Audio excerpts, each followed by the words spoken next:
പാകിസ്ഥാനിലെ വസീറിസ്ഥാനിലുണ്ടായ ചാവേർ ബോംബാക്രമണത്തിനു പിന്നിൽ ഇന്ത്യയാണെന്ന പാക് ആരോപണത്തിന് ചുട്ട മറുപടിയാണ് രൺധീർ ജയ്സ്വാൾ കഴിഞ്ഞ ദിവസം പാകിസ്ഥാന് കൊടുത്തത്. പാകിസ്ഥാനികളെ പോലെ അത്രയും ഗതികെട്ടവരും നെറികെട്ടവരുമല്ല ഇന്ത്യക്കാർ എന്ന് വളരെ വ്യക്തമായി പരോക്ഷമായി പാകിസ്ഥാനോട് ജയ്സ്വാൾ പറഞ്ഞു കൊടുത്തിട്ടുണ്ട്. അങ്ങനെ വളഞ്ഞ വഴിയിൽ പാകിസ്ഥാനികളോട് ഏറ്റുമുട്ടേണ്ട കാര്യം ഇന്ത്യക്കില്ല.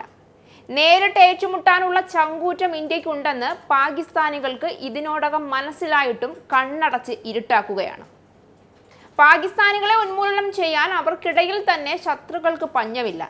അപ്പോഴാണ് ഇത്തരം മുട്ടാമ്പോക്ക് ന്യായം. അതിനിടയിൽ പാകിസ്ഥാന് മോദി കൊടുത്ത തിരിച്ചടി കഴിഞ്ഞു എന്ന് കരുതിയവർക്കൊക്കെ തെറ്റി. അത് കൊടുക്കേണ്ട രീതിയിൽ പ്രത്യക്ഷമായി തന്നെ മോദി കൃത്യമായി കൊടുക്കുന്നുണ്ട്. പാകിസ്ഥാൻ ഇന്ത്യക്ക് നൽകിയ മുറിപ്പാട് ചെറുതല്ല. അത് മറക്കാനും മാറ്റിവെക്കാനും ഇന്ത്യയുടെ തലപ്പത്തിരിക്കുന്നത് നരേന്ദ്രമോദി എന്ന മനുഷ്യനല്ലാതിരിക്കണം. പാമ്പിനെ നോവിച്ചുവിട്ട പ്രതീതിയാണ് ഇന്ത്യയിൽ കയറി അക്രമം കാണിച്ച അന്ന് മുതൽ പാകിസ്ഥാന്റെ അവസ്ഥ. കൊന്നൊടുക്കിയത് ഹിന്ദുവിനെയോ മുസൽമാനെയോ ക്രിസ്ത്യാനിയോ അല്ല, എല്ലാ ഇന്ത്യക്കാരും എൻ്റെ സഹോദരീ സഹോദരന്മാരാണെന്ന് പ്രതിജ്ഞ ചെയ്യുന്ന ഇന്ത്യക്കാരുടെ മുഴുവൻ സഹോദരങ്ങളെയാണ്. അപ്പോൾ കണക്ക് ചോദിക്കലും അത്ര കണ്ട് അപ്രതീക്ഷിതം തന്നെ ആയിരിക്കുമെന്നതിൽ സംശയമില്ല. പഹൽഗാം ആക്രമണത്തിനു ശേഷം ഇന്ത്യ പാകിസ്ഥാന് നൽകിയ അപ്രതീക്ഷിത തിരിച്ചടിയിൽ നിന്ന് കരകയറാൻ സാധിക്കാതെ പാകിസ്ഥാൻ നട്ടം തിരിയുകയാണെന്നുള്ള വാർത്തകളാണ് ഇപ്പോൾ പുറത്തുവരുന്നത്. പാകിസ്ഥാനിലേക്ക് കപ്പൽ വഴി ചരക്കുകൾ എത്തിക്കുന്നതിന് നേരിടുന്ന വലിയ പ്രതിസന്ധിയാണ് ഇന്ത്യയോട് കളിച്ചതിന് ഇപ്പോൾ പാകിസ്ഥാൻ നേരിടുന്ന ഏറ്റവും വലിയ പ്രതിസന്ധി. അവശ്യ വസ്തുക്കൾ ഉൾപ്പെടെ വഹിച്ചുകൊണ്ടുള്ള വിവിധ രാജ്യങ്ങളിൽ നിന്ന് പാകിസ്ഥാനിലേക്ക് പോകുന്ന ചരക്കു കപ്പലുകൾ 30 മുതൽ 50 ദിവസം വരെ വൈകിയാണ് പാകിസ്ഥാനിലെത്തുന്നത്. 2019 മുതൽ തന്നെ ഇന്ത്യയും പാകിസ്ഥാനും തമ്മിലുള്ള ശത്രുത ശക്തമായിരുന്നു. അതിനിടെയാണ് കശ്മീരിലെ പഹൽഗാമിൽ ആക്രമണം നടന്നതും നിരവധി ടൂറിസ്റ്റുകൾ കൊല്ലപ്പെട്ടതും. പാകിസ്ഥാനിലെ സായുധ സംഘങ്ങളുടെ ക്യാമ്പുകൾ തകർത്ത ഇന്ത്യൻ സൈന്യം ശക്തമായ തിരിച്ചടി നൽകി. പാകിസ്ഥാനിൽ തീവ്രവാദികളുടെ വേരുകൾ പോലും അറുത്തുമാറ്റി. അതിനു പുറമെയാണ് മറ്റു ചില തിരിച്ചടികൾ കൂടി പാകിസ്ഥാൻ ഇപ്പോൾ നേരിടുന്നത്. പാകിസ്ഥാനിൽ നിന്നുള്ള കപ്പലുകൾ, പാകിസ്ഥാനിലേക്ക് പോകുന്ന കപ്പലുകൾ എന്നിവയ്ക്കെല്ലാം ഇന്ത്യൻ തുറമുഖങ്ങളിൽ കടുത്ത നിരോധനമുണ്ട്. ഈ കപ്പലുകൾക്ക് ഇന്ത്യൻ തുറമുഖങ്ങളിൽ പ്രവേശിക്കാൻ അനുമതി നൽകില്ല എന്ന കടുത്ത നിലപാട് സ്വീകരിച്ചാണ് മോദി സർക്കാർ മുന്നോട്ട് പോകുന്നത്. പാകിസ്ഥാൻ അനുകൂലമാകുന്ന തരത്തിൽ യാതൊരു വിട്ടുവീഴ്ചയോ അയവോ ഒരു കാര്യത്തിലും അനുവദിക്കേണ്ട എന്ന കർശന ഉത്തരവാണ് മോദി ഓരോ വിഭാഗങ്ങൾക്കും കൊടുത്തിരിക്കുന്നത്. ഇനി ട്രംപ് അല്ല ആര് പറഞ്ഞാലും മോദിയുടെ ഭാഗത്തു നിന്ന് അനുകൂലമായ ഒരു തീരുമാനവും ഉണ്ടാകാൻ പോകുന്നില്ല എന്ന് ഉറപ്പാണ്. അതുകൊണ്ട് തന്നെ പാകിസ്ഥാനിലേക്ക് പോകുന്ന ചരക്കു കപ്പലുകൾ വളഞ്ഞ വഴിയാണ് ഇപ്പോൾ സ്വീകരിക്കുന്നത്. ഇത് കപ്പൽ ചരക്കു കടത്ത് കൂലി വർദ്ധിക്കാൻ കാരണമായി എന്നാണ് റിപ്പോർട്ടുകൾ. ഈ പ്രതിസന്ധികൾ ചരക്കുകൾ എത്തുന്നത് വൈകാനും ഇടയാക്കി.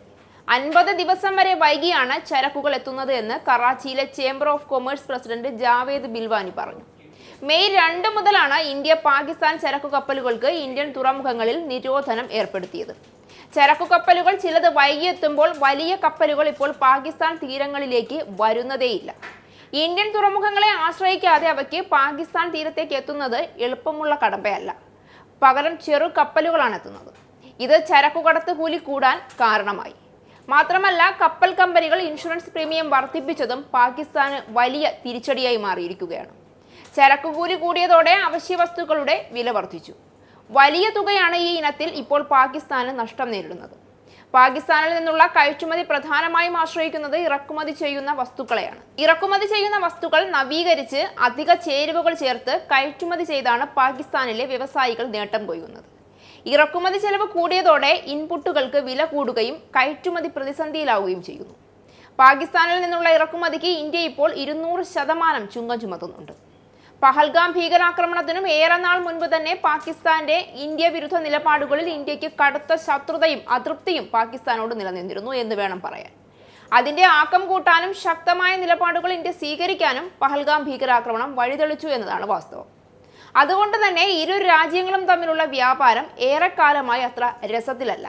2018 20,602 കോടിയുടെ വ്യാപാരം ഇരു രാജ്യങ്ങളും തമ്മിലുണ്ടായിരുന്നു. 2024 കണക്കു പ്രകാരം ഇത് പകുതിയായി കുറഞ്ഞു. 2019 പാകിസ്ഥാൻ ഇന്ത്യയിലേക്ക് 4,680 കോടിയുടെ ചരക്കുകളാണ് കയറ്റുമതി ചെയ്തിരുന്നത്. കഴിഞ്ഞ വർഷം ഇത് വെറും 4 കോടിയുടെ ചരക്കായി കുറഞ്ഞു.